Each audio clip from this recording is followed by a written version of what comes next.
మామూలుగా మనం 108 సార్లు పలికితేనే పుణ్యం వస్తుంది అంటే సామూహికంగా అందరూ పలికేది కూడా మనం వింటాము. దాంతో విపరీతమైన ప్రయోజనం ఉంటుంది, పాజిటివ్ వైబ్రేషన్స్ కలుగుతాయి. ఇప్పుడు ప్రతి ఇంట్లోనూ చేయడానికి కారణం కూడా అదే.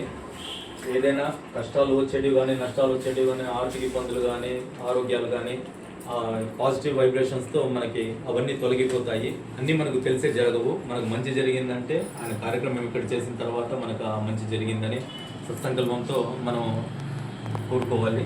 కాబట్టి ప్రతి ఒక్కరూ కళ్ళు మూసుకొని 108 సార్లు ఈ తారక మంత్రం జపించండి. తారక మంత్రం తర్వాత తబలా, ఫ్లూట్ మ్యూజిక్ ఒక 10.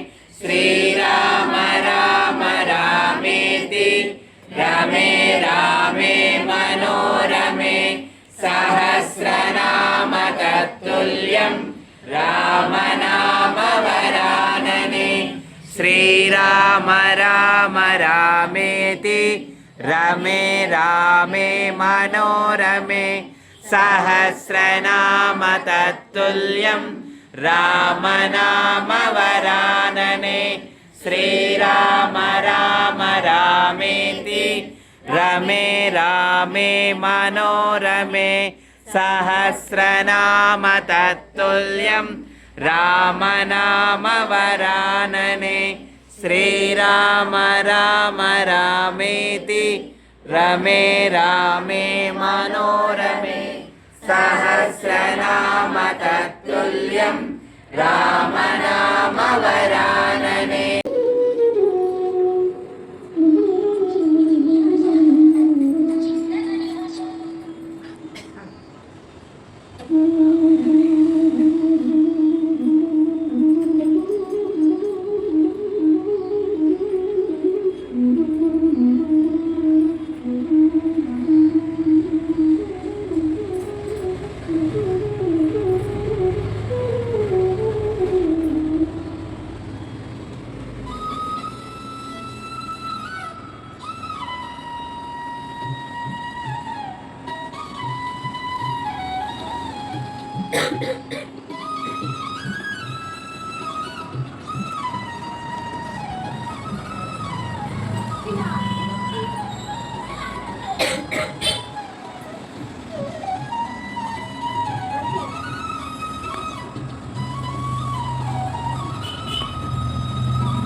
సుతనామ ఉదయపానుని మధుర ఫలమణి భావన లీలా అమృతము గ్రోలిన కాంచన వర్ణ విరాజిత వేష పుండరమండిత కుంచిత కేశ రామ సుగ్రీవుల మైత్రిని కొలిపి రాజపదవి సుగ్రీవుల నిలిపి జానకీపతి ముద్రిక.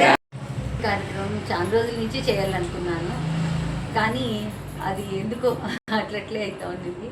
కానీ ఈసారి లాస్ట్ వారం అనుకుంటూనే ఎందుకో ఒక పాజిటివ్ ఫీలింగ్, అనుకున్నవి 2-3 పనులు అట్లే ముందరికి జరుగుతున్నాయి. చాలా సంతోషం అనిపించింది. జై శ్రీరామ్. జై శ్రీరామ్. మీరు